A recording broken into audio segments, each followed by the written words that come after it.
Ako, Senson TV, isang house husband, tambay sa bahay at ito ang kwento ko sa araw na ito. Ngayong umaga ay pupunta kami ng Terminal 3 para sunduin si Nene, ang kapatid na bunso ni Mrs. Dahil matagal-tagal na rin kami hindi nakakaluwas kaya hindi ko alam kung may laman pa yung RFID namin. Hindi rin ako sure kung na-expire yun, pero para sigurado magpapaload na lang ako. Medyo hassle din naman kasi pagka nasa toll gate ka na tapos doon mo lang malalaman na wala ka na palang load. Dahil wala rin akong idea kung magkano dapat ipaload kaya tinalong ko lang si ating teller kung magkano ba ang ilo-load ko going to Terminal 3 back and forth. Sabi ni ate okay na daw 700 dahil malapit lang naman ang pupuntahan namin. Kung napakasmooth ng biyahe namin ngayon kasi kukunti lang mga sasakyan sa karsada. Siguro nga dahil sa paparating na bagyo. Talaga nga naman pagsuswertehin. Ngayon pa napataon ng bagyo. Napaka-challenging ng araw na ito para sa amin. Touchdown Terminal 3. Sana makakita kagad kami ng paradahan kasi napakarami sasakyan ngayon. Ganito talaga pagka weekend.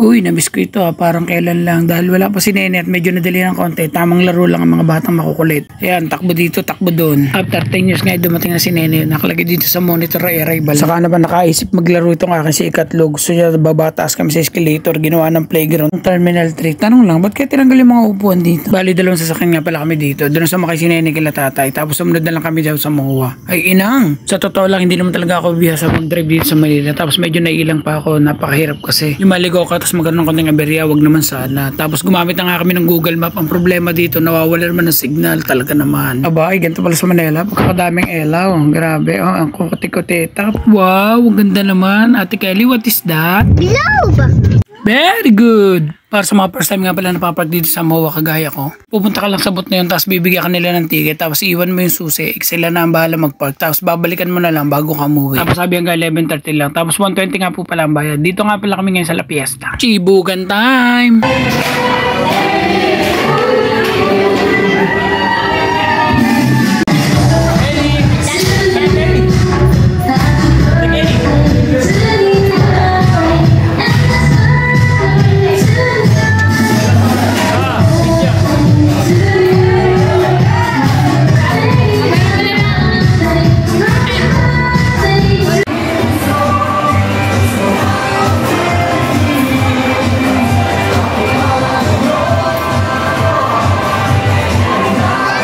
Ito nga palang ino-open ng La Fiesta, paki-screenshot na lang. Unlimited ang kain dito. Ang masarap dito pag birthday mo, magsama ka ng 3, libre ka na.